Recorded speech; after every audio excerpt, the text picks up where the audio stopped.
कृष्णा नमो ओम विष्णुपादाय कृष्णा पृष्ठाय भूतले श्रीमते भक्ति वेदांता स्वामिनिते नामिने हरे कृष्णा कृष्णा कृष्णा हरे हरे हरे राम राम राम हरे हरे। श्रील ऐसी भक्ति वेदांत स्वामी प्रभुपाद की जय। आचार्य महात्मा गांधी जी की जय।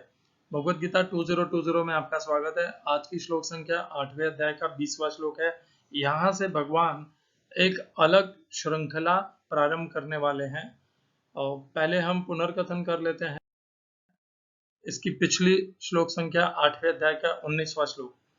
8वें अध्याय के 16वें श्लोक से लेकर के 19वें श्लोक तक भगवान ने ये जितनी भी ब्रह्मा जी की ब्रह्मदेव की बनाई हुई ये जो सृष्टि है, निम्न लोकों से लेकर के ब्रह्मलोक तक के जितने भी लोक हैं उन सब के विषय में हमें बताया है। 4 श्लोकों में उन्होंने ये पूरा विस्तार बता दिया है। इसमें उन्होंने बताया कि ब्रह्मा के दिन में सारे मनोजीव उत्पन्न होते हैं, शरीर धारण करते हैं, अव्यक्त से धारण करते हैं, व्यक्त होते हैं और बारंबार होते रहते हैं। ब्रह्मा जी का एक दिन इतना सहस्त्रों युग पर्यंत बड़ा होता है। 4 युगों का एक कल्प होता है। सतयुग, त्रेता युग, द्वापर युग और कलयुग, इनको मिलाकर के एक कल्प होता है और 1000 युगों के बराबर ब्रह्मा जी का एक दिन होता है।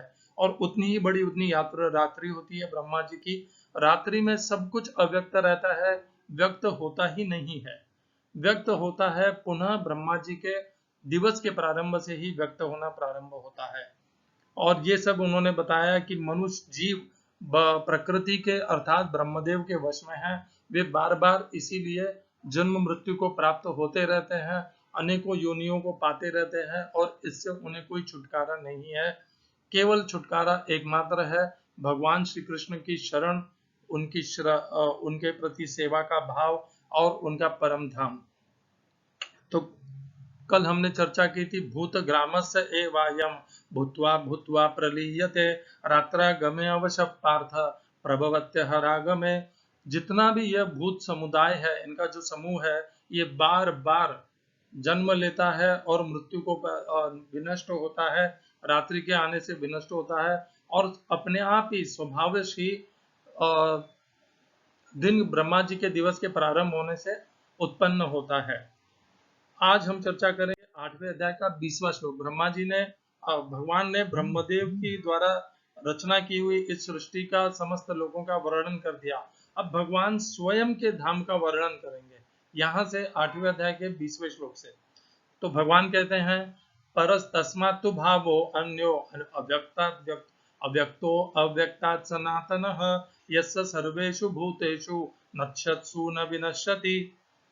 हिंदी अनुवाद गीता यथारूप स्वामी प्रभुपाद। इसके अतिरिक्त एक अन्य अव्यय प्रकृति है जो शाश्वत है और इस व्यक्त तथा अव्यक्त पदार्थ से परे है। यह पराश्रेष्ठ और कभी न नाश होने वाली है। जब इस संसार का सब कुछ लय हो जाता है तब भी उसका नाश नहीं होता। English translation Gita as it is Swami Prabhupada. That supreme abode is called unmanifested and infallible, and it is the supreme destination. When one goes there, he never comes back. That is my supreme abode.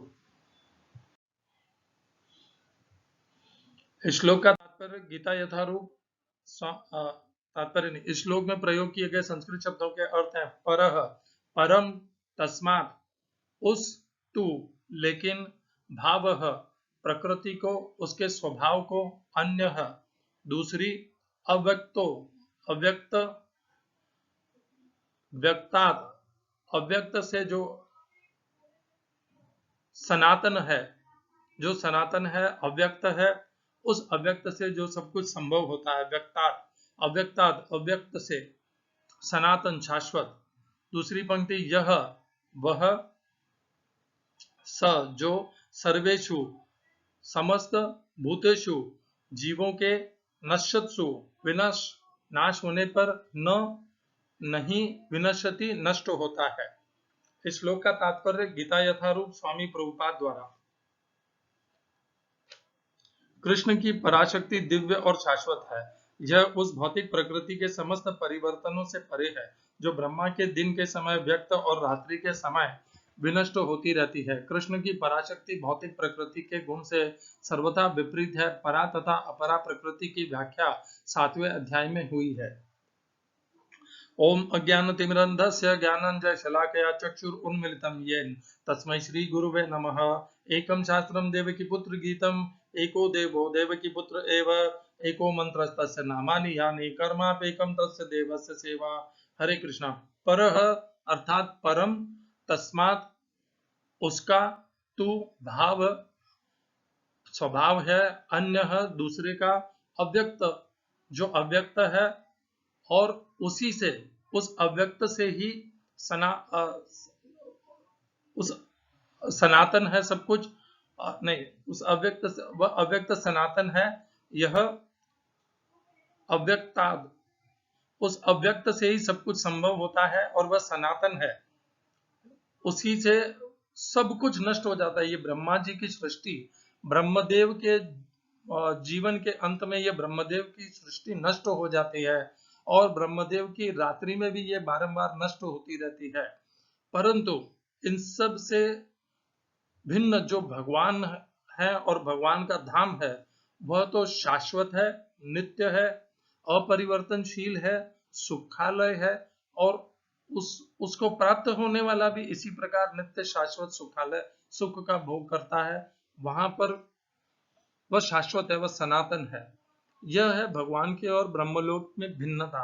ब्रह्मलोक में सब कुछ, ब्रह्मा जी की सृष्टि में सब कुछ अनित्य है, अशाश्वत है, क्षणभंगुर है, परिवर्तनशील है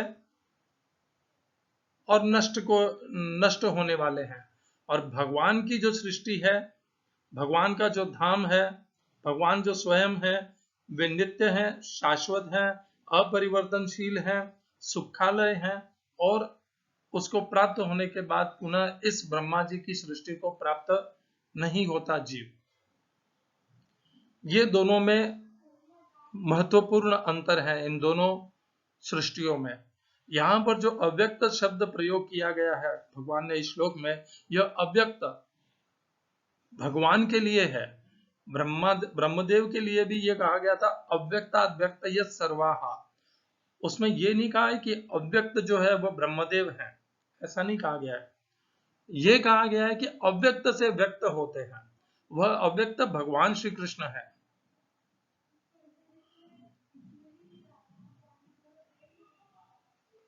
गीता के 8वें अध्याय के 3रे श्लोक में अक्षरम ब्रह्म परमम, तो ये परमम जो है ये भी भगवान श्री कृष्ण का ही सूचक है, इसीलिए वह अक्षर है। ब्रह्मदेव तो क्षर हैं, ब्रह्मदेव की भी आयु है और ब्रह्मदेव भी नाश को प्राप्त होने वाले हैं, परिवर्तनशील हैं, अनित्य हैं, अशाश्वत हैं। और जो अक्षर है वह इसीलिए ब्रह्मदेव नहीं है, वह तो परम ब्रह्म है। उसे आप अक्षर कहिए, अव्यक्त कहिए, ये परम गति कहिए, भगवान का धाम कहिए, भगवान का भाव कहिए, स्वयं भगवान कहिए, भगवान श्री कृष्ण कहिए, सब एक ही है, सब समानार्थी है। वही सनातन है, वही शाश्वत है, वही नित्य है, और उसी को प्राप्त होना हमारे जीवन का लक्ष्य, उद्देश्य, अध्यात्म का, योग का उद्देश्य, लक्ष्य वही है। और उससे कुछ भी प्राप्त करना व्यर्थ है, क्योंकि वह सब क्षणभंगुर है। जब तक उस नित्यता को प्राप्त नहीं करेंगे तो जो भी प्राप्त करेंगे वह छूट जाएगा, क्योंकि जो नित्य है वही साथ में रह सकता है और बाकी तो सब कुछ अनित्य है। क्यों ये अव्यक्त भगवान श्री कृष्ण है, ये सब हम अगले श्लोक में चर्चा करेंगे, क्योंकि अगले श्लोक में ही इन सब की अच्छे से व्याख्या की है भगवान ने। 8वें अध्याय के 21वें श्लोक से 8वें अध्याय के 20वें श्लोक से भगवान अब जो कुछ भी यहाँ पर वर्णन करने वाले हैं, यह इस अध्याय का नाम से सीधे सीधे उनका संबंध है। इस अध्याय का नाम है अक्षर ब्रह्म योग। ये जो ब्रह्म है ये ब्रह्मदेव से संबंधित नहीं है, ये परम ब्रह्म से संबंधित है। अक्षरम ब्रह्म परमम, परमम ब्रह्म, परम ब्रह्म का यह सूचक है, यह ब्रह्मदेव का सूचक नहीं है। तो अक्षर ब्रह्म अब यहां से 8वें अध्याय के 20वें श्लोक से प्रारंभ होती है उस अक्षर ब्रह्म की विस्तार पूर्वक भगवान उनके विषय में बताएंगे, अर्थात अपने स्वयं के विषय में बताएंगे, अर्थात अपने निर्गुण स्वरूप के विषय में बताएंगे। भगवान के ही दोनों स्वरूप है, निर्गुण और सगुण। भगवान दोनों में भेद नहीं करते।